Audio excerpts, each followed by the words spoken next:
All right. So revision class में ये जितने भी मैं टॉपिक कराऊंगा अभी से लेकर के जब तक आपका +2 स्टार्ट नहीं हो सकता है, मतलब तब तक जितने भी करा रहे हैं वो सारे रिकॉर्ड होकर के मैं एक फोल्डर बना के रख दूंगा, रिवीजन ऑफ +1 केमिस्ट्री। ओके, ऐसा एक फोल्डर बना के रख दूंगा, आप ऐप के अंदर जाकर के देख सकते हो जब भी कोई टॉपिक मिस हो जाए तो आप लोगों से, ठीक है।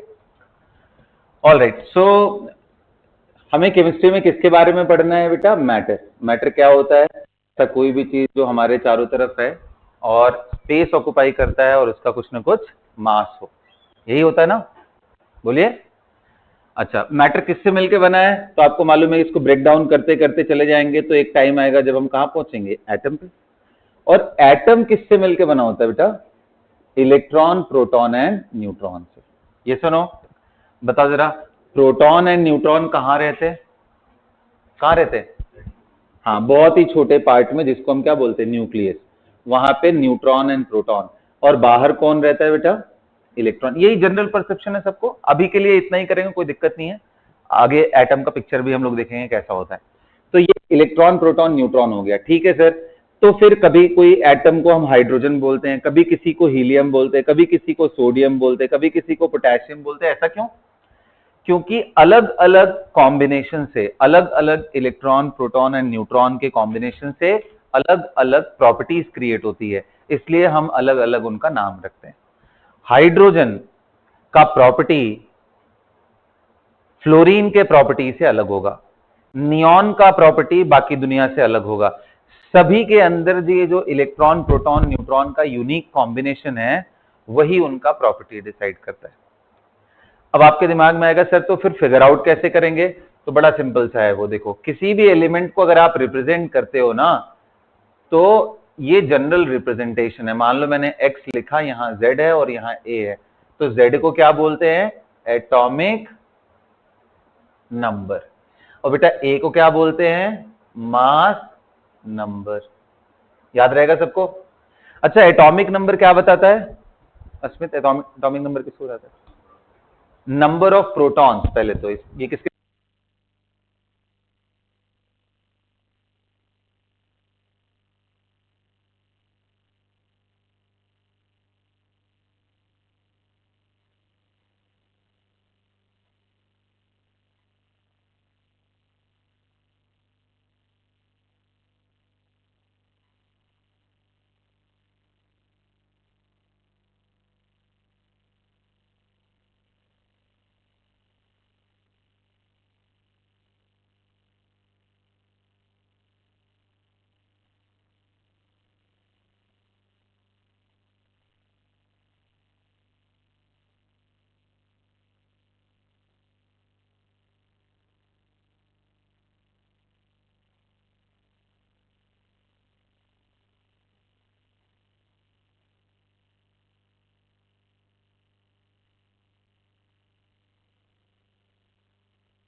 बेटा भी आवाज आ रही है सबको? Okay, great sir. ठीक है, देखो, अगर कभी ऐसे ऑडियो का कोई इशू तो बता दिया करो, कभी कभी ना बैटरी डाउन रहता है। चलो, तो मैं क्या बता रहा था कि हमें मटेरियल के बारे में पढ़ना है। मटेरियल एटम से मिलकर बना होता है, और एटम किससे मिलकर बना होता है? इलेक्ट्रॉन, प्रोटॉन, न्यूट्रॉन से। प्रोटॉन, न्यूट्रॉन कहाँ रहते हैं बेटा? न्यूक्लियस में। इलेक्ट्रॉन कहाँ रहता है? बाहर। अब किसी एटम को अलग तरीके से आप देखो, किसी को हाइड्रोजन बोलते हैं, किसी को हीलियम, किसी को सोडियम, किसी को पोटेशियम। ऐसा क्यों बोलते हैं? क्योंकि सभी के अंदर इलेक्ट्रॉन प्रोटॉन न्यूट्रॉन का कॉम्बिनेशन अलग अलग होता है। किसी भी एटम का जनरल रिप्रेजेंटेशन ऐसे, जहां पे ऊपर ए नीचे जेड है। जेड क्या होता है, जिसको हम एटॉमिक नंबर भी बोलते हैं। जैसे अब मैं बोलूं कि एटॉमिक नंबर 10 किसका है, तो आप काउंट करके बता दोगे, हाइड्रोजन, हीलियम, लिथियम, करते करते आप कहां पहुंच जाओगे, नियॉन। नियॉन का ही होता है ना। अच्छा, एटॉमिक नंबर कुछ और नहीं बल्कि प्रोटॉन बताता है न्यूक्लियस के अंदर कितने प्रोटॉन।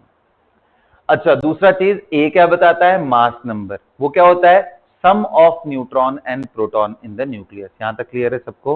हाँ, मास नंबर या इसी को न्यूक्लियॉन नंबर भी बोल सकते हैं। न्यूक्लियॉन क्यों बोलते हैं, न्यूक्लियस के अंदर रहने वाले पार्टिकल्स को न्यूक्लियॉन बोलते हैं। क्या बोलते हैं, न्यूक्लियॉन। याद रहेगा क्या, न्यूक्लियस के अंदर रहने वाले पार्टिकल को क्या बोलेंगे, न्यूक्लियॉन। तो सम ऑफ न्यूट्रॉन प्रोटॉन या फिर आप नंबर ऑफ न्यूक्लियॉन्स भी बोल सकते हो, दोनों ही बोल सकते हो।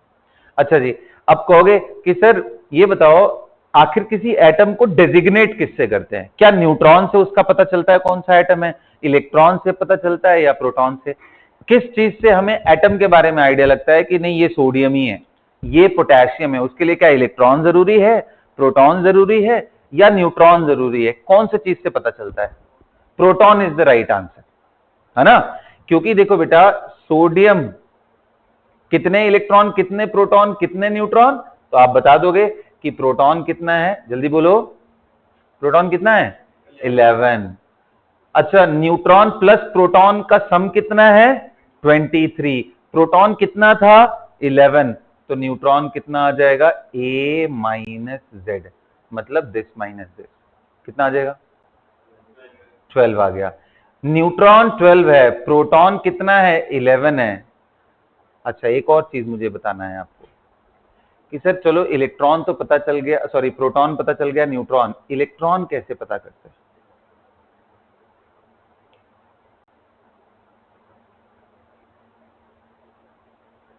न्यूट्रॉन तो a माइनस जेड हो गया, प्रोटॉन कितना हो गया, डायरेक्ट z जो है वही प्रोटॉन, तो इलेक्ट्रॉन कितना होता है, z माइनस चार्ज।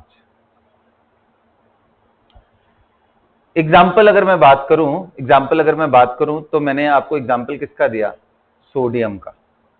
सोडियम में प्रोटॉन कितने, 11। न्यूट्रॉन कितने, a माइनस जेड मैंने किया 12। मैं पूछूं इलेक्ट्रॉन कितने हैं, तो क्या आएगा आंसर, 11। जितना उसके पास प्रोटॉन उसमें से चार्ज तो कुछ था ही नहीं इस पे, इसलिए 0। अच्छा, एक बात बताओ, अगर मैं इसी को बोलूं Na प्लस, तो क्या बदला इसमें? हाँ जी, इलेक्ट्रॉन। याद रखना, इलेक्ट्रॉन को निकालना रिलेटिवली इजी होता है, प्रोटॉन एंड न्यूट्रॉन को निकालना बहुत टफ होता है, क्योंकि वहां स्ट्रॉन्ग न्यूक्लियर फोर्स रहते हैं। तो बताओ जरा, सोडियम पे अब कितने प्रोटॉन हैं, अभी भी 11 ही हैं। तो जो चीजें नहीं बदली हम उससे रिकॉग्नाइज कर सकते हैं। अच्छा जी, इलेक्ट्रॉन कितना है, तो 11 माइनस 1, देखो ना, Z माइनस चार्ज, इस पे चार्ज कितना है, +1, तो कितना आ गया ये, 10। और न्यूट्रॉन अभी भी, मतलब जब भी हम चार्जेस ऐड करते हैं या सब्सट्रैक्ट करते हैं, उससे क्या फर्क पड़ता है, उसके इलेक्ट्रॉन पे फर्क पड़ता है, प्रोटॉन और न्यूट्रॉन पे कोई फर्क नहीं पड़ता है। इतना बेसिक इंफॉर्मेशन आप सब लोग नोट कर लो। साथ में एक और मैं बात बता दे रहा हूं, उसको भी नोट कर लो। चलो जल्दी जल्दी सब फटाफट नोट करो, अच्छे से नोट करना है, सब याद करना है। मैं हर क्लास के बाद दूसरी क्लास में पूछूंगा तुम लोग से, हर एक क्लास के बाद दूसरी क्लास में मैं पूछूंगा।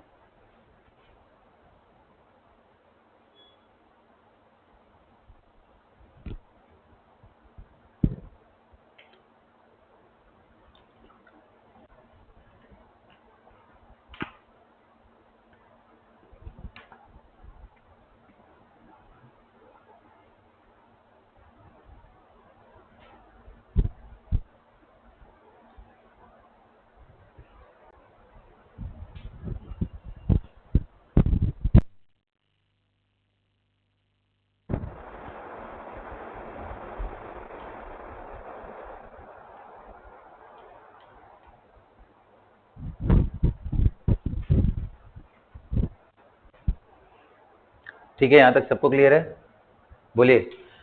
तो एटम के अंदर बेटा ये Z क्या है, एटॉमिक नंबर, और यही क्या बताता है, number of proton in the nucleus. A क्या होता है, मास नंबर। मास नंबर का मतलब सम ऑफ प्रोटॉन, ये एकदम रट जाओ पूरा, ठीक है ना, एकदम दिमाग में बैठ जाना चाहिए आपके, sum of proton and neutron in the nucleus. Okay बेटा। अच्छा, इलेक्ट्रॉन, प्रोटॉन एंड न्यूट्रॉन को कैसे पता करेंगे, प्रोटॉन तो हमारा कुछ और नहीं, जेड है एटॉमिक नंबर। न्यूट्रॉन कैसे पता करेंगे, प्रोटॉन न्यूट्रॉन का सम में से प्रोटॉन हटा देंगे, ए माइनस जेड, ए माइनस जेड करेंगे तो हमें क्या पता चल जाएगा, न्यूट्रॉन। और इलेक्ट्रॉन कैसे पता करेंगे, जितना उस पे प्रोटॉन था एटॉमिक नंबर माइनस उस एटम या स्पीसीज पे क्या चार्ज रखा हुआ है, वही करेंगे तो आंसर आ जाएगा। Na प्लस का निकल गया सबको। चलो अब एक काम करता हूं ना, मैं पहले आपको वैल्यूज याद करवा देता हूं, कम से कम हमें 20 तक याद रहना चाहिए, एटॉमिक नंबर 20 तक, जो सबसे मेजर आइसोटोप है उसकी वैल्यूज हमें याद रहनी चाहिए। Getting the clarity guys. तो मैं सबसे पहले आपको डिस्कस करूंगा एक एक करके। बताओ बताओ भाई, सबसे हल्का एटम कौन सा है जिसका मास नंबर सबसे कम हो, बोलो। हाँ जी, हाइड्रोजन। कितना होता है, 1 and 1। बड़ा इंटरेस्टिंग सा है, पूछा जाए ऐसा कोई एटम बताओ जिसमें न्यूट्रॉन हो ही ना, तो आंसर कौन सा है, हाइड्रोजन। क्यों, क्योंकि देखो इसका एटॉमिक नंबर भी 1, मास नंबर भी 1। मजे की बात क्या है, इसके न्यूक्लियस में सिर्फ और सिर्फ एक प्रोटॉन और बाहर सिर्फ एक इलेक्ट्रॉन है, और कुछ होता ही नहीं। This is what hydrogen is. अच्छा बेटा, मैं हीलियम कर लूं तो 2 and 4 याद रहेगा। इसके न्यूक्लियस में क्या है, 2 प्रोटॉन, और क्या है, देखो मास नंबर 4 है, प्रोटॉन अगर 2 है तो 2 क्या हुआ, न्यूट्रॉन, तो 2 न्यूट्रॉन भी है, PP, NN, ये रहा इसका न्यूक्लियस। और कितने इलेक्ट्रॉन है, कोई चार्ज है क्या इस पे, नहीं, तो कितने इलेक्ट्रॉन है, 2 इलेक्ट्रॉन। समझ में आया। तो हाइड्रोजन का 1 1, हीलियम का 2, ये मैं सबसे स्टेबल, सबसे अबंडेंट आइसोटोप के बारे में बता रहा हूं, ठीक है। चलो अब उसके बाद आ जाते हैं लिथियम। कोई बताएगा लिथियम में कितना होता है, 3 and 7।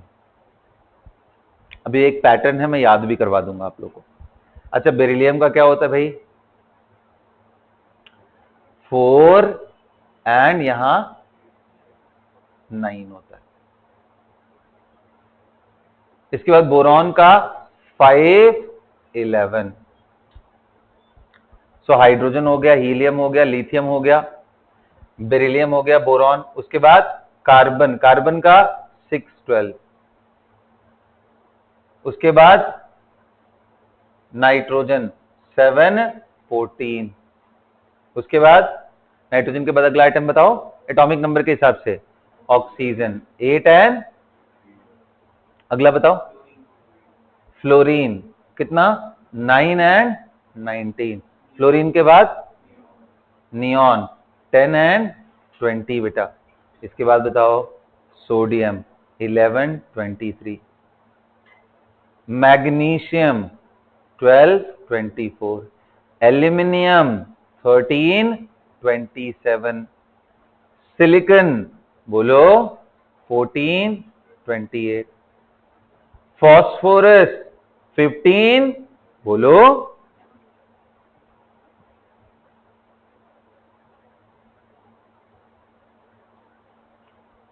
सल्फर 16 32।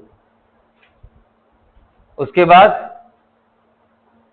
क्लोरीन, ये थोड़ा अजीब सा है, 17 35.5। अभी इसके बारे में बात करेंगे ना।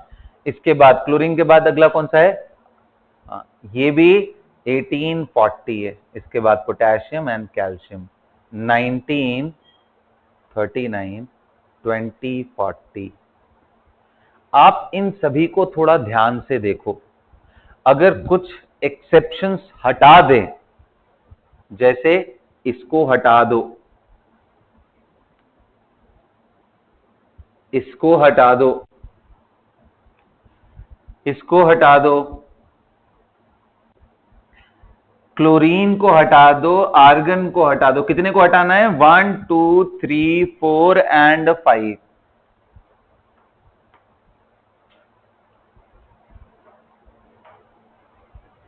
ये 5 को हटा दो तो तुम्हें एक पैटर्न दिखाई देगा कि एटॉमिक नंबर अगर इवन है, इवन समझते हो, जो 2 से डिविजिबल हो, 2 4 6 8 10, एटॉमिक नंबर इवन है तो मास नंबर उसका ठीक डबल है।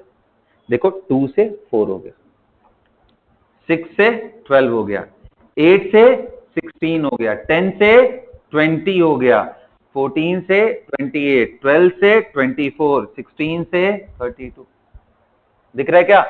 सिर्फ वो 5 एक्सेप्शनल चीजों को हटा दो। एटॉमिक नंबर 20 तक मैं बता रहा हूं, ये याद कर लोगे तुम्हें मोल में बहुत हेल्प करेगा, है ना। वो भी हम रिवाइज करेंगे, इसलिए मैं बता रहा हूं कि इसको याद कर लेना है लिख करके।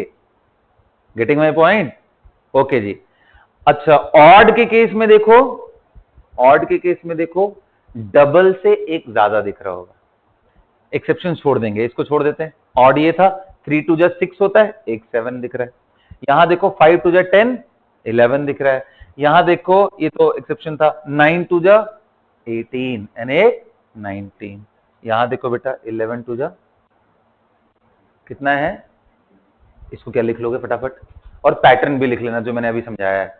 मतलब 20 तक तो बेटा ऐसे होना चाहिए ना, कोई भी आइटम पूछे उसका एटॉमिक नंबर, मास नंबर सब एक लाइन में फटाफट आंसर हो जाए।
याद हो गया सबको? मैं पूछूं, कोई भी पूछूं? एक्सेप्शन याद हो गया सब? पांचों एक्सेप्शन कौन कौन से हैं संजना बताओ?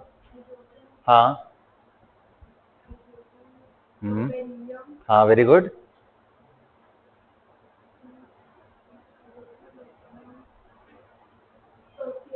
हाँ गुड, वेरी गुड। हाँ, और एक ना, सारी हुआ अभी? ना ना ना, नाइट्रोजन। नाइट्रोजन देखो, ये hydrogen, beryllium, nitrogen, chlorine and argon, ये 5 एक्सेप्शन। ये दिमाग में रखोगे तो सही रहेगा। इसमें अगर आप देखो तो ये 1 था, ये 1 ही रह गया। भाई 1 का डबल तो 2 होता है, एक और मिला के 3 हो जाना चाहिए, बट ऐसा नहीं है। हाइड्रोजन 1 1, ये तो वैसे याद रहता है सबको ना, 1 1। अच्छा, नाइट्रोजन भी इतना यूज होता है कि लोगों को याद रहता है। बेरिलियम भूल जाता है, बेरिलियम फ्रीक्वेंटली यूज नहीं होता है। तो नाइट्रोजन का 714 भी याद हो जाता है बार बार यूज करने से। बेरिलियम बहुत कम यूज होता है, और क्लोरीन का बड़ा ऑड सा है वैल्यू 35.5, याद नहीं रहता जनरली। तो ये वैल्यूज याद हो गई क्या? सबको मास नंबर याद हो गया? मैं पूछूं मिटा के, कोई भी बता दोगे? हाँ बोलो, याद हो गया? चलो मैं 2 मिनट का टाइम दे रहा हूं, एकदम रट जाओ तो। अच्छा, जब 2 मिनट का टाइम दे रहा हूं तो मैं कुछ और भी चीजें ऐड कर दे रहा हूं। क्या ऐड करूं? ये आपको बताने के लिए कि जरूरी नहीं है कि हर बार डबल या डबल से एक ज्यादा ही हो। आपको वैसे यहाँ पे भी देखने को मिल गया है, कुछ इंपॉर्टेंट चीजों का याद कर जाओ। जैसे आयरन का 56 होता है, 26, 56 याद रहना। किसी को कॉपर का याद है क्या? Anyone? Anyone who remember the copper's value?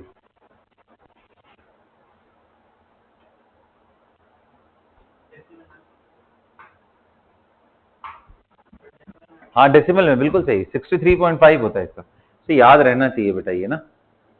इसके अलावा सिल्वर किसी को याद है? 108 होता है, 108। मास नंबर याद रखो, ये कॉपर वाले ग्रुप में है, याद रहेगा। एटॉमिक नंबर कोई निकाल सकता है कॉपर का? हाँ चेक। नहीं, हाफ नहीं होता है, तुम वही गलत कर रहे हो, तुम हाफ कर रहे हो ना, वही मैं समझा रहा हूँ कि हर जगह वो रूल नहीं, सिर्फ 20 के अंदर वो रूल है। आप नहीं, कॉपर का होता है 29, कॉपर के नीचे है सिल्वर। आप कॉपर के बाद इधर जाओगे तो कौन सा आता है? जिंक। जिंक के बाद 6 एलिमेंट और, फिर इधर एस ब्लॉक के 2, फिर डी के, तब जाके ये आएगा। कितना गैप है पता है? इधर 6 एंड ये 7 एंड 2 9, 9 एंड 9 मिला के 18 8। इसमें 18 ऐड करो, करो ऐड। हाँ 47 होता है इसका एटॉमिक नंबर। वैसे ये भी मैं आज सिखाऊंगा आपको ना, मैजिक नंबर क्या होता है। इससे आप ऑटोमेटिक निकाल सकते हो वैल्यू, बट याद रखो तो अच्छा है। इसका तो खैर मास नंबर ज्यादा जरूरी। तो ये 5 एक्सेप्शंस, और इनमें से मैं अभी कुछ भी पूछूं आपको बताना है। The time allotted to you is 3 minute. 3 minute दे रहा हूं, पूरा याद कर लो।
हो गया क्या? मिटा दूं?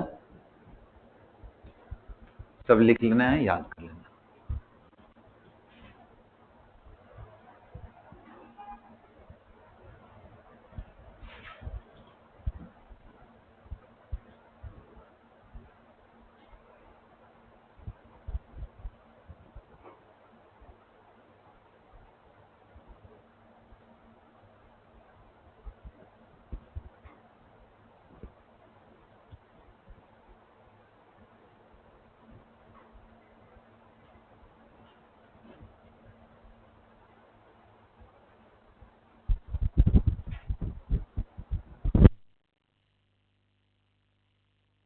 किया जाए स्टार्ट?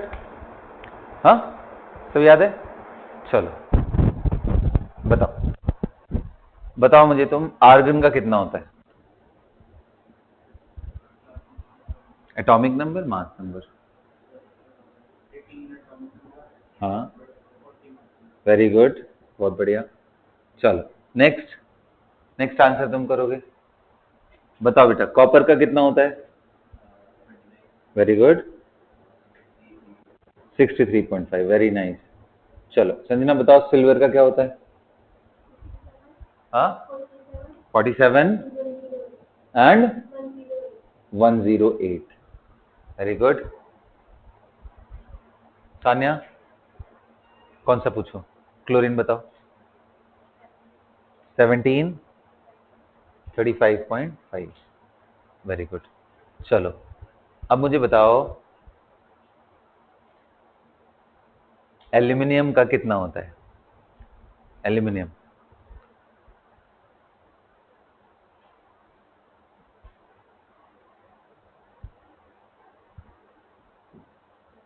13, गुड।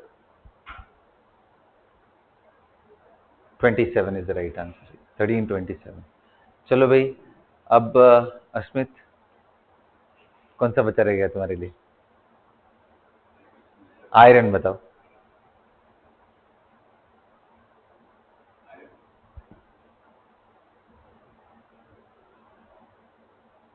बोलो, इतना तो, इतना, अरे इसका 56 इंच का सीना है भाई। आयरन 56, बहुत ही स्ट्रांग है ये। आयरन 56 याद रहना चाहिए, तो बड़ा इंपॉर्टेंट है।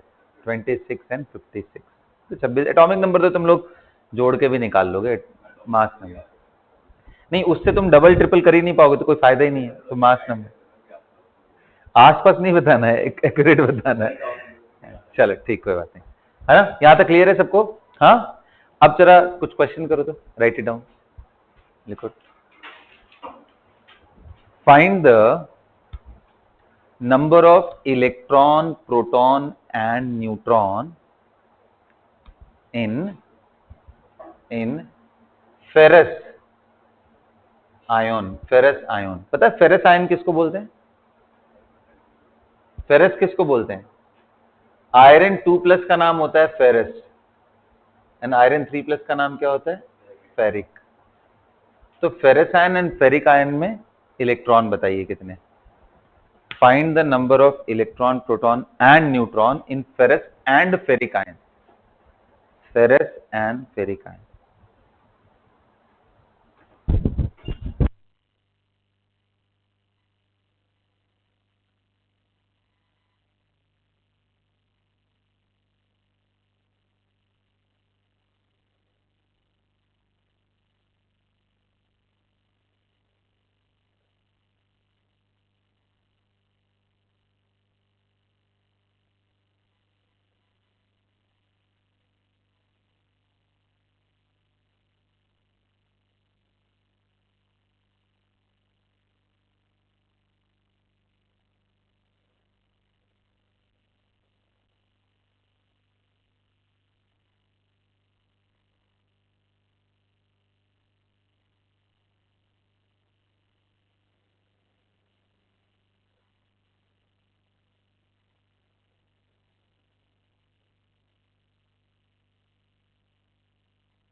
हाँ बेटा हो गया।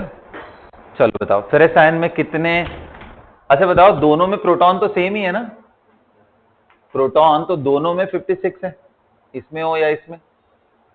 इलेक्ट्रॉन कितने लोग कह रहे हैं फेरस में, इलेक्ट्रॉन इन Fe2+ कितना होगा 20, सॉरी क्या गलत लिख दिया ना मैंने, प्रोटॉन तो दोनों में कितने हैं 26 है, 26 होता है ना, आयरन 26 56 होता है, ठीक है।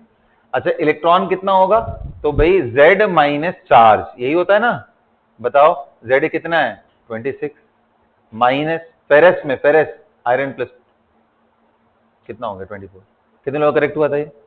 अच्छा न्यूट्रॉन कितना होगा, न्यूट्रॉन दोनों में ही सेम होंगे, कितने होंगे दिस माइनस दिस, 56 माइनस 26 कितना हुआ,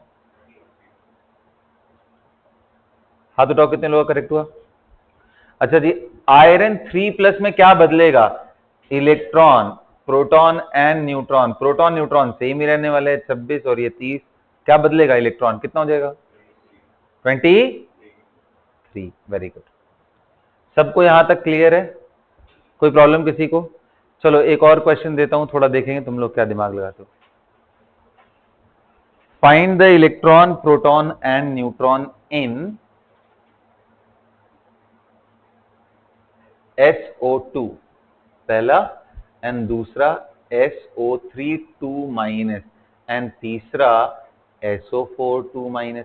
बेटा कितने लोगों को मालूम है SO3 2- का नाम क्या है, कौन सा आयन है, सल्फाइट आयन, कौन सा आयन है। और SO4 2- को क्या बोलते हैं, सल्फेट आयन, क्या बोलते हैं।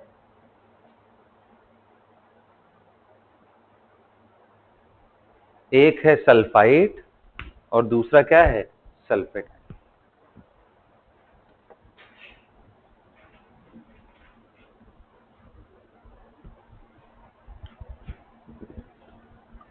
8 आइट जनरली लोअर ऑक्सीडेशन स्टेट के लिए यूज किया जाता है, इसका ऑक्सीडेशन स्टेट 4 है और इसका 6 है।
कितने लोग का हो गया भाई, हाथ उठाओ। चलो सबका याद है ना, बताओ जल्दी सल्फर का कितना होता है, बोलो 1632, ऑक्सीजन 8 एंड 16, यही होता है ना। आइए चलिए देखते हैं। तो कितने लोग कह रहे हैं सर इसको ना थोड़ा ब्रेक कर लेते इजी हो जाएगा, इसको कैसे ब्रेक करें? एक सल्फर और 2 oxygen, can I right it like this? अच्छा, जब प्रोटॉन लिखना हो तो बताओ सल्फर में कितने प्रोटॉन? 16। ऑक्सीजन में कितने प्रोटॉन? 8। लेकिन कितने ऑक्सीजन है? 2। तो ये कर लेंगे, कितना आ जाएगा? 16 + 16। कितने लोग करेक्ट हुआ? हाथ उठाओ। 32 नहीं हुआ, आ रहे निकला था, हाथ उठाना। अच्छा जी, आइए न्यूट्रॉन देखते हैं। कितने लोग कह रहे हैं सल्फर में न्यूट्रॉन अलग से निकालूं, इसमें अलग से निकालूं? इसमें न्यूट्रॉन कितना होगा?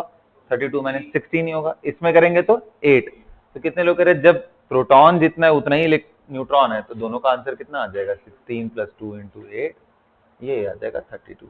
अच्छा जी, इलेक्ट्रॉन देखें, सेम आ जाएगा, क्योंकि जितना प्रोटॉन उतना ही इलेक्ट्रॉन, इस पे कोई चार्ज नहीं है। तो पहली बार ऐसा हुआ कि तीनों इस बार ही बराबर आ। इसका कितने लोगों ने कर लिया हाथ उठाओ? और इसका कितने लोगों ने कर लिया? जल्दी करो, जल्दी करो ये सब।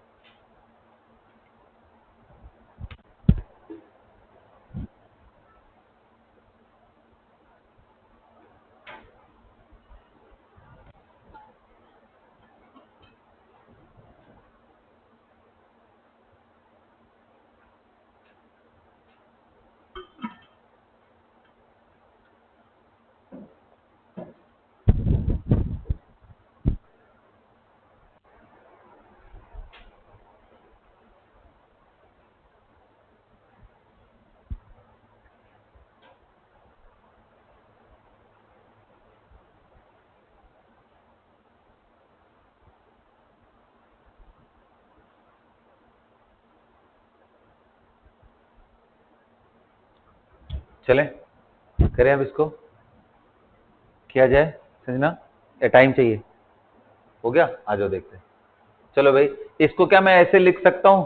एक सल्फर, 3 ऑक्सीजन एंड साथ में कितने लोग कह रहे हैं 2 नेगेटिव, का मतलब कितने इलेक्ट्रॉन एक्स्ट्रा हुए? 2 नेगेटिव। देखो याद करो, नेगेटिव जितना नेगेटिव बढ़ेगा उतना इलेक्ट्रॉन बढ़ गया, जितना पॉजिटिव आएगा उतने इलेक्ट्रॉन कम हो गए। तो क्या मैं +3 इलेक्ट्रॉन एक्स्ट्रा लिख सकता हूं? अब बताओ, चलो अब मुझे इलेक्ट्रॉन, मान लो पहले इलेक्ट्रॉन देखने, सॉरी हाँ, दो आएंगे। मान लो इलेक्ट्रॉन निकालना हो, तो सल्फर में कितने इलेक्ट्रॉन थे? 16। ऑक्सीजन में कितने हैं? 8 × 3। और कितने एक्स्ट्रा इलेक्ट्रॉन है? 2। मिला के कितना हो गया?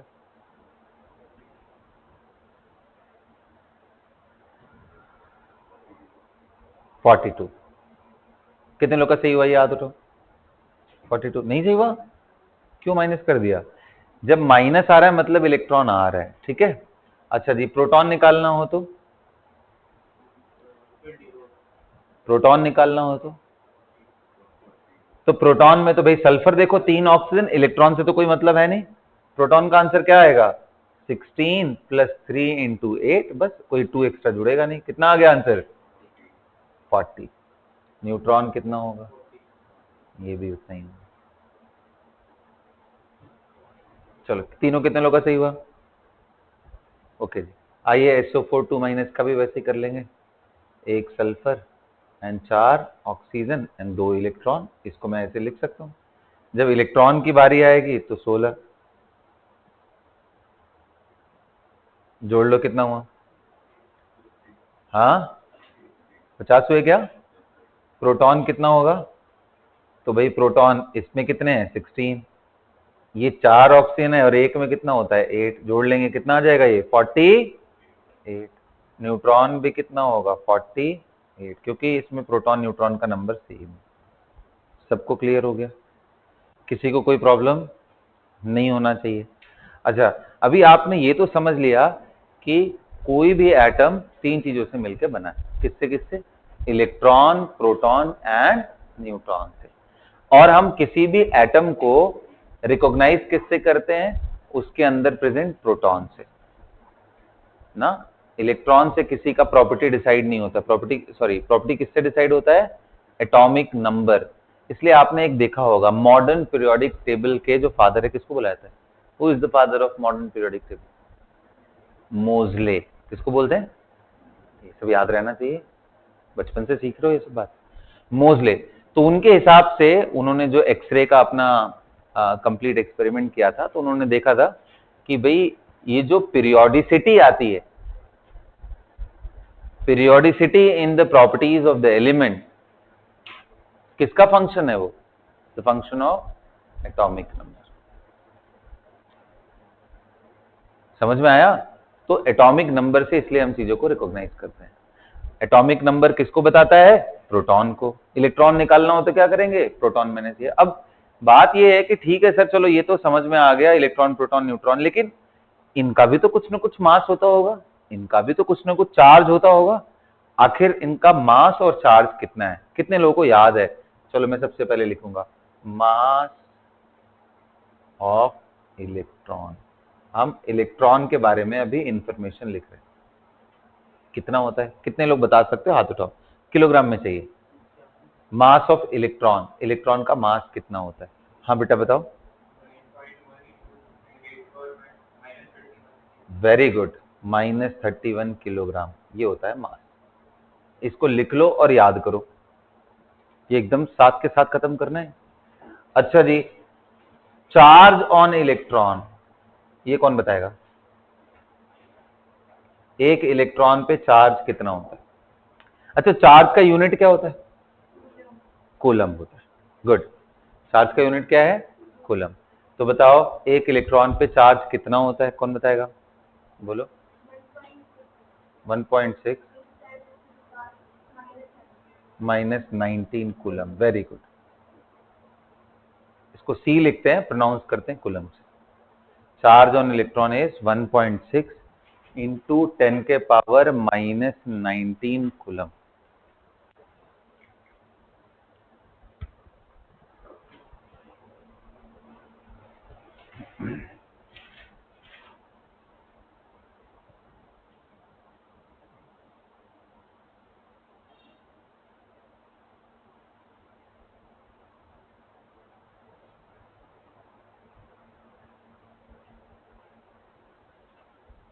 यहां तक सबको क्लियर है?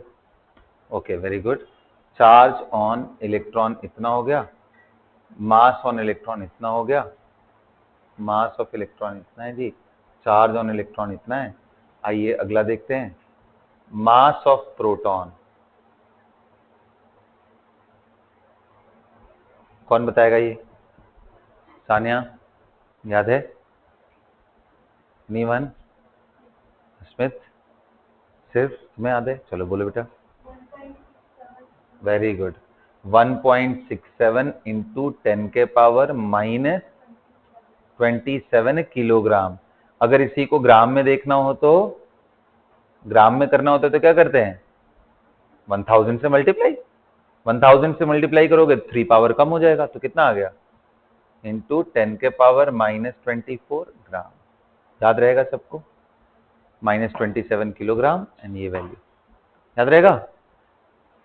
अच्छा जी, चार्ज ऑन प्रोटॉन, ये देखते हैं कितने लोग बता सकते हो? हाथ उठाओ।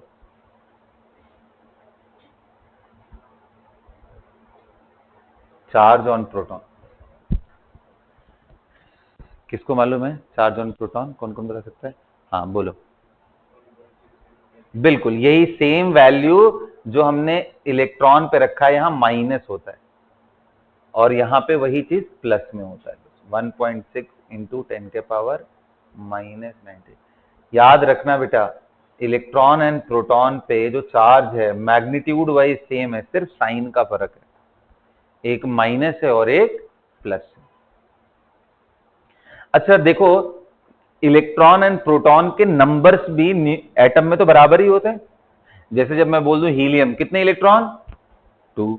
प्रोटॉन कितने? 2। अच्छा, दोनों पे चार्ज आइडेंटिकल है ना, इसलिए एटम इलेक्ट्रिकली न्यूट्रल होता है। ये बात सुना होगा ना आप लोगों ने? An atom is electrically neutral because of 2 reason. पहला, equal number of proton and neutron is present in it.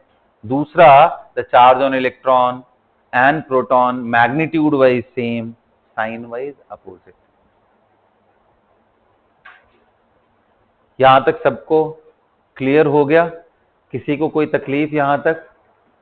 Any problem to anyone? सब ठीक है यहां तक? बहुत बढ़िया।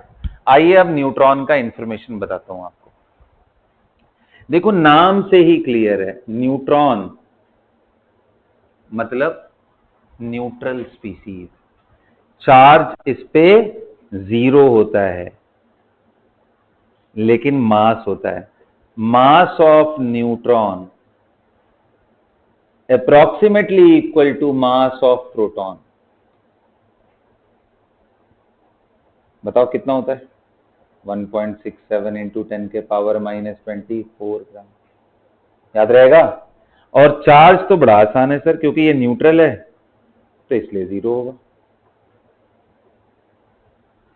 पता है, आप एक गेस करो, गेस करो, सबसे लेट डिस्कवरी किसकी हुई है? इलेक्ट्रॉन प्रोटॉन न्यूट्रॉन में सबसे आखिरी में कौन पता चला है?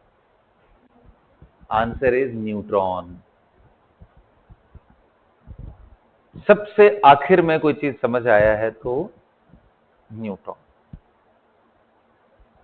हालांकि पहले न्यूट्रॉन प्रोटॉन नाम अलग अलग था ही नहीं, पहले तो न्यूक्लियस बोलते थे या इलेक्ट्रॉन बोलते थे।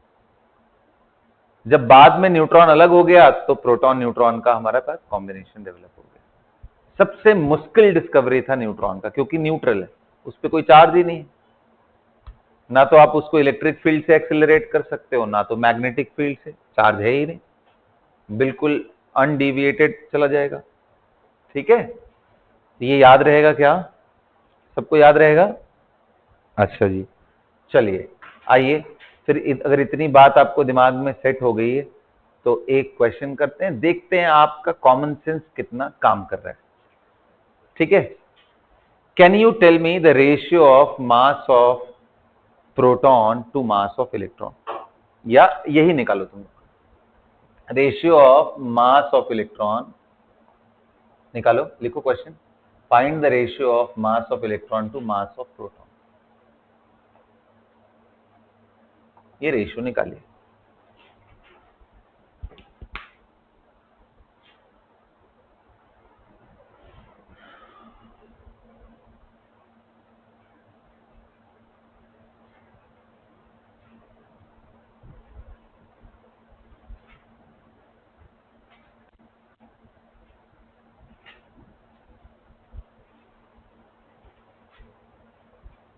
गुनीत आ रहा है समझ में? कोई प्रॉब्लम बेटा? हाँ, कोई प्रॉब्लम हो तो पूछ लेना बेटा।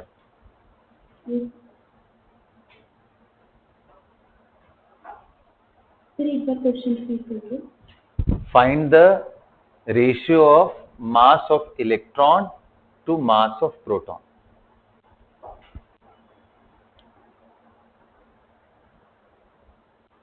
गरिमा कोई प्रॉब्लम बेटा?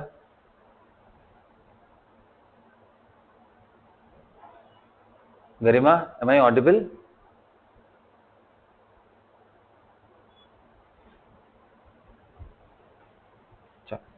चलो ठीक है, इसको करो।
हो गया बेटा?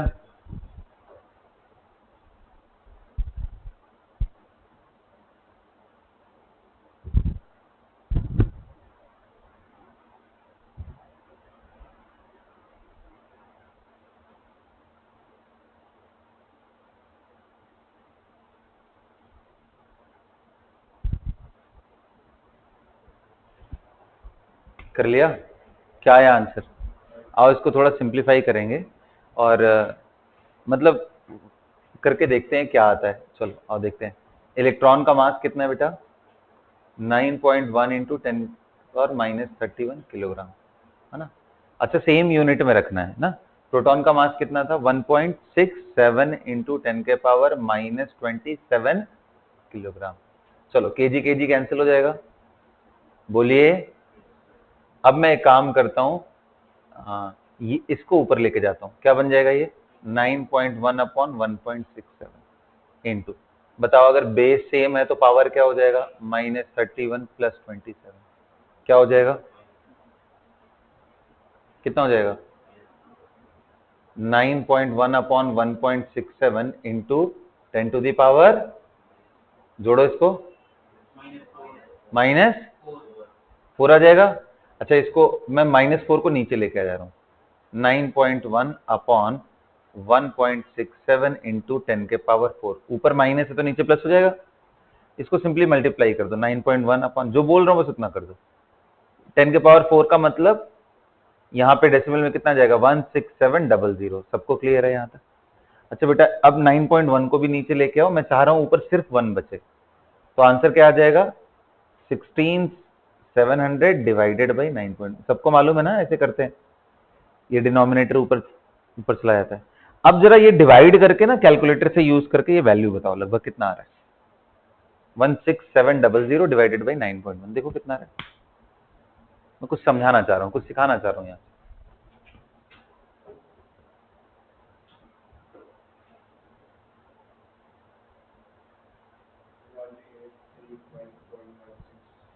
हम्म, 1/1835.35, तो रफली मान लेते हैं 35-36 के आसपास, मैंने तो वैल्यू लेके रखा है। चलो रफली मान के चलते हैं कि अप्रॉक्स, और थोड़ा याद भी रहेगा, 18 टू जा 36 होता है, 1/1836 याद हो जाएगा, इजी है थोड़ा। 35-36 में कोई खास डिफरेंस है नहीं।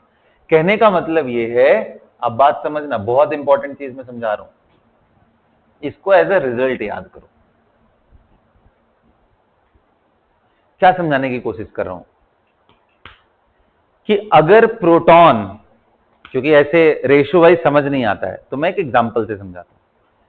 दो चीज का रेशियो 1/1836, इसका मतलब यह है कि अगर ऊपर वाले का मास m हुआ तो ये 1836 गुना ज्यादा भारी है उससे।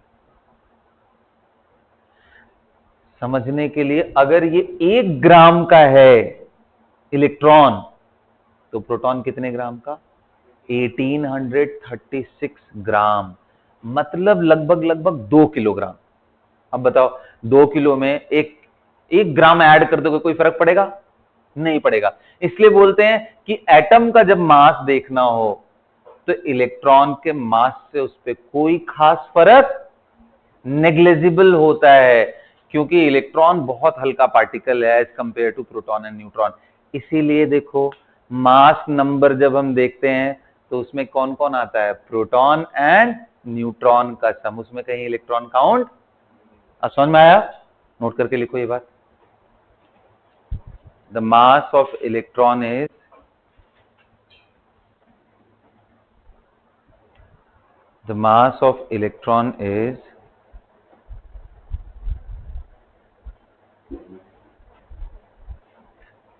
the mass of electron is very low and negligible as compared to the mass of proton and neutron, as compared to the mass of, किसकी बात कर रहा हूं? as compared to the mass of proton and neutron. सबको clear हो गया यहां तक? बोलिए। चलिए, that's why when we calculate the mass of atom or ion, we simply consider proton and neutron. That's why when we calculate the mass of atom or ion, that's why when we calculate the mass of atom or ion, we simply calculate, क्या calculate करते हैं हम लोग? हाँ,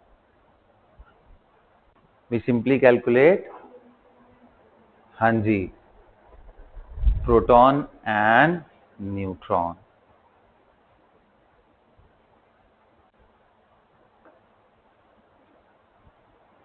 सभी को clear हो गया ये बात? बोलिए। चलिए, अगर इतना समझ आ गया है तो मैं एक क्वेश्चन देता हूं, देखते हैं आप लोग क्या करते हो। Find the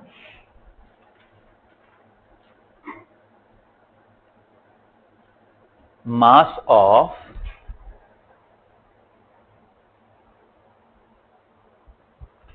single helium atom. Helium atom का मास आपको निकालना है, एंड अल्फा पार्टिकल। कितने लोग जानते हैं अल्फा पार्टिकल किसको बोलते हैं? क्या होता है भाई अल्फा पार्टिकल? मतलब हीलियम पे कुछ और नहीं बल्कि 2+, क्योंकि हीलियम में देखो क्या होता है, 2 इलेक्ट्रॉन, 2 प्रोटॉन, 2 न्यूट्रॉन। अगर इलेक्ट्रॉन बाहर से निकाल दो तो क्या बचा? सिर्फ न्यूक्लियस, यानी प्रोटॉन एंड न्यूट्रॉन। ये दोनों का आपको मास निकालना है। किस में आंसर चाहिए मुझे? ग्राम में चाहिए मुझे answer. Report your answer in gram. Report your answer in gram, ये भी लिख लो, क्योंकि अलग अलग यूनिट भी होता है बेटा ना। एएमयू में भी कभी कभी पूछा जाता है, यू भी पूछा जाता है, तो बाद में बताऊंगा। रिपोर्ट योर आंसर इन ग्राम।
हाँ जी भाई, हो गया सबका? क्या है आंसर? देखो मैं सबका चेक करूंगा इस बार।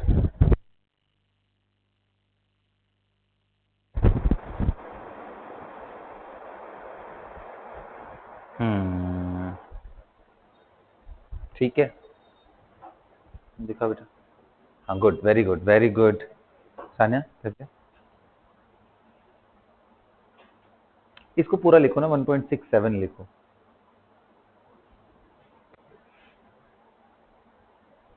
क्योंकि देखो, मास of proton and charge on electron में 1.6 कॉमन है, इसमें 6.7 है, वो होता है 602। तो इसलिए जरूरी है ये पूरा लिखना, ठीक है। चलो सही लिखा है भाई, तुम दोनों का दिखाओ। आर्यन,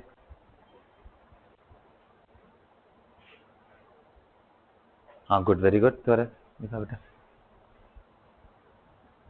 पूरा लिखना, खत्म हो गया बस इतने में। जोड़ना ही तो है यार, जोड़ना ही तो है इसमें। आ जाओ देखते हैं, आ जाओ देखते हैं बेटा। मिटा दूं?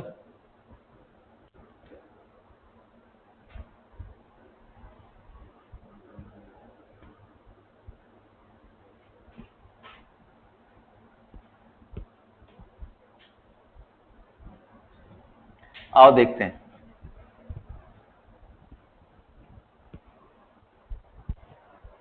देखो इधर ध्यान से भाई, हीलियम एटम है, इसके पास टोटल 4 न्यूक्लियॉन्स हैं, जिसमें 2 प्रोटॉन 2 न्यूट्रॉन। अभी मैंने बताया आपको कि मास ऑफ हीलियम हो या कोई भी एटम हो, इसके अंदर जितने प्रोटॉन है उसका मास, जितने इलेक्ट्रॉन है उसका मास, जितने न्यूट्रॉन है उसका मास ऐड कर दो। और अभी बताया था कि भाई इसमें 2 इलेक्ट्रॉन 2 प्रोटॉन 2 न्यूट्रॉन है, यहां तक तो कोई दिक्कत नहीं है ना। और इलेक्ट्रॉन का मास नेग्लिजिबल है, is equal to 2 into mass of electron plus 2 into mass of proton plus 2 into mass of neutron। यही तो करना था। ये नेग्लिजिबल है, नेग्लिजिबल है, इसको जीरो की तरफ कर देना है। यही दोनों बचे रह गए। आंसर आ जाएगा 2 into मास ऑफ प्रोटॉन कितना होता है, जल्दी बोलो। 1.67, पूरा याद रखो, ग्राम। हाँ, plus 2 into 1.67, proton and neutron लगभग बराबर ही होते हैं, -24 ग्राम। अब इसको जोड़ो जरा, तो ये वैल्यू देखो दोनों में सेम है, ये 2 भी सेम है, तो ये 4 टाइम्स हो जाएगा क्या? 4 इंटू 1.67 इंटू 10 के पावर -24 ग्राम। अब ये मल्टीप्लाई करो बाबा, 4 से इसमें मल्टीप्लाई करो, कितना आ रहा है आंसर? जल्दी करो ये सब, और अच्छे से ऐसे सिस्टमेटिक तरीके से नोट कर लो, कितना आ रहा है? 6.6 इंटू 10 के पावर -24 ग्राम। हाथ उठाओ, कितने लोग का सही हुआ है? चलो बढ़िया। तो देखो यही सब छोटी छोटी चीजें हैं, ये बहुत बड़ी चीजें नहीं है। दूसरा मैंने किसका पूछा था? हाँ जी, अल्फा पार्टिकल। अभी कितने लोग कह रहे हैं He2+ में सर प्रोटॉन 2 है, न्यूट्रॉन 2 है, इलेक्ट्रॉन 0 है। लेकिन जब मास की बारी आएगी तो वो तो proton and neutron he decide करता है। इसमें भी वही था, इसमें भी वही है।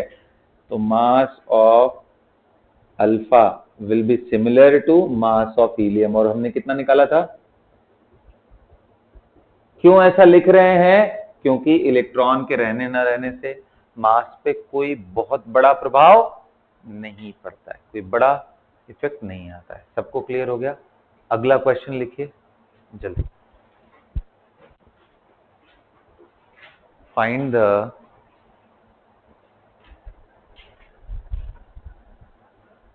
Mass of, find the mass of, किसका मास निकालने के लिए बोलूं? Find the mass of sulphate ion in gram, SO4-2 sulphate ion, हाँ, आयन इन ग्राम। चलिए देखते हैं क्या करते हो आप लोग। Find the mass of sulphate ion in gram. इस बार ही सबका सही होना चाहिए।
चले स्टार्ट किया जाए बेटा।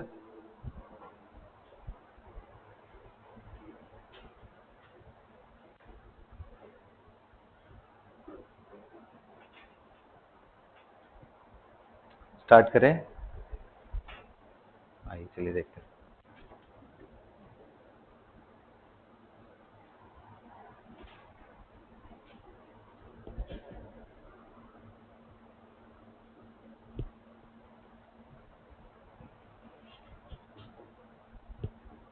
सल्फेट आयन मैंने बोला है ना, सल्फेट आयन SO4 2-।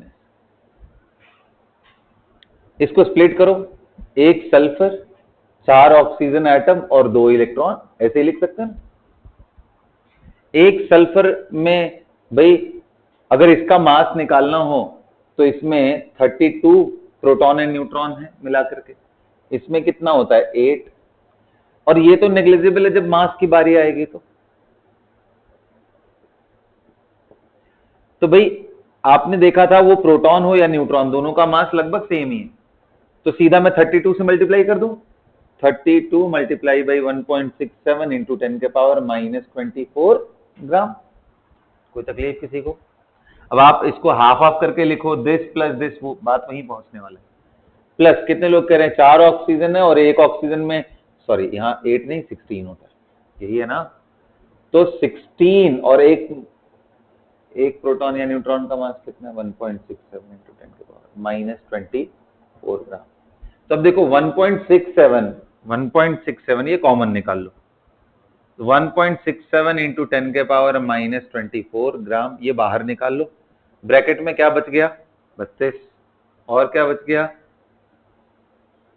64, ये दोनों जोड़ो तो 96, और ये इतना है तो 96 मल्टीप्लाई बाई, आंसर क्या आ गया 96 मल्टीप्लाई बाई 1.67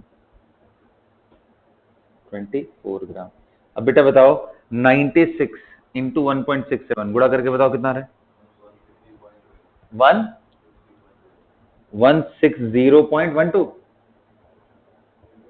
अब देखो हमेशा जब भी आंसर लिखा जाता है तो साइंटिफिक नोटेशन क्या बोलता है कि डेसिमल के एक के बाद ही आप मतलब एक डिजिट के बाद डेसिमल लगाओ, तो अब यहां से उठा के अगर डेसिमल यहां लाओगे तो पावर ये जो भी है इसमें 2 जुड़ जाएगा एक्स्ट्रा, तो आएगा answer that is equal to 1.6012 into 10 के पावर -24 और इसमें 2 जोड़ देना है 2, कितना आ गया 1.6 इंटू 10 के पावर -22 ग्राम।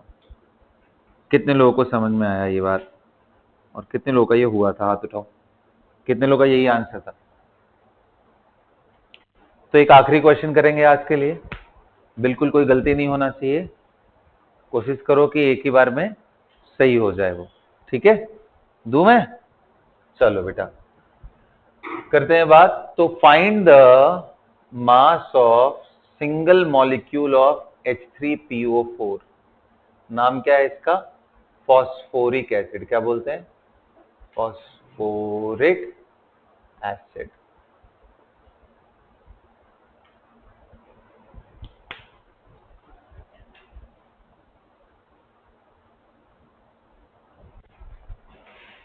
फॉस्फोरिक एसिड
हो गया बेटा, चलें स्टार्ट करें। बताओ इसको क्या ब्रेक कर सकते हैं H3PO4 को कितने पार्ट में? 3 हाइड्रोजन, सिंगल फॉस्फोरस, 4 ऑक्सीजन। अब हम सीधा सभी के मास नंबर देख लेते हैं। बताओ हाइड्रोजन का मास नंबर कितना होता है? 1। फॉस्फोरस का 31, वेरी गुड, याद है ना। चलो ऑक्सीजन का बोलो 16। क्या इनको जोड़ ले कि भाई इसमें एक तरह से 3 इंटू मास ऑफ न्यूक्लियन, और एक न्यूक्लियन का मास कितना होता है? 1.67 इंटू 10 के पावर। मैं ऐसा भी कर सकता हूं कि इनके नंबर्स को जोड़ करके सीधा इस नंबर से मल्टीप्लाई करूं, बट कोई बात नहीं, चलो ब्रेक करके। भाई फॉस्फोरस कितना था? एक ही था, और उसमें कितने टोटल प्रोटॉन न्यूट्रॉन थे? 31। मल्टीप्लाई कर दूंगा 1.67 इंटू 10 के पावर माइनस 24 ग्राम। अच्छा जी, इसमें कितने ऑक्सीजन है? 4। कितने न्यूक्लियन है इसमें? 16। मल्टीप्लाई बाई 1.67 इंटू 10 के पावर माइनस 24। अब आप सबको एक काम करो, 1.67 को बाहर निकाल लो, 10 के पावर माइनस 24 को,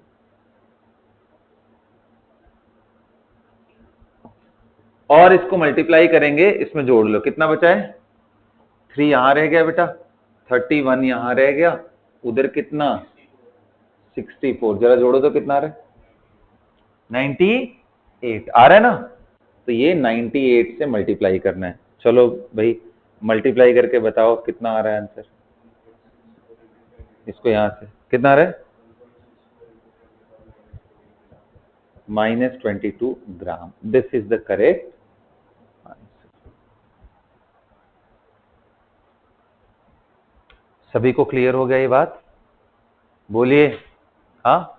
चलो अब अगले क्लास के लिए मैं पहले से ही आपको कुछ टास्क देता हूं, ताकि घर पे जाके आप कुछ काम करके आओ। अच्छे से करोगे? बोलो, करोगे ना? बोलो। तो मैं साथ के साथ ये चाहता हूं आपसे कि आप पीरियोडिक टेबल को ग्रुप वाइज याद करने की कोशिश करो। Hydrogen, lithium, sodium, potassium, rubidium, caesium, francium, beryllium, magnesium, calcium, strontium, barium, radium. Number 3 पे आएंगे स्कैंडियम, यट्रियम, लैंथेनम, एक्टिनियम। 4 पे आएंगे टाइटेनियम ना, zirconium, hafnium, rutherfordium, vanadium, niobium, tantalum, dubnium. समझ में आ रहा है? ऐसे करके Mn। तो सबसे पहले आपको S ब्लॉक इसको याद करना है। इसके बाद बेटा ये पूरा D छोड़ करके पहले P ब्लॉक याद करना है। Boron, aluminium, gallium, indium, thallium, पूरा P, पूरा S। कल तक का यहीं तक टारगेट है। करके आओगे? पूरा ग्रुप वाइज याद करके आओगे। बहुत सारे जगह हैं जहां से आप देख सकते हो। आप अगर मेरे कोई लेक्चर्स देखना चाहते हो जिसमें पुरानी चीजें मैंने ये कवर करी हैं, तो आप मुझे पिंग कर देना। नंबर सभी नोट कर लो, है ना, और उस हिसाब से मुझे मैसेज भी कर देना सभी लोग। तो आज का क्लास फिर मैं यहीं पे ओवर करता हूँ। कल वाली क्लास में इसके आगे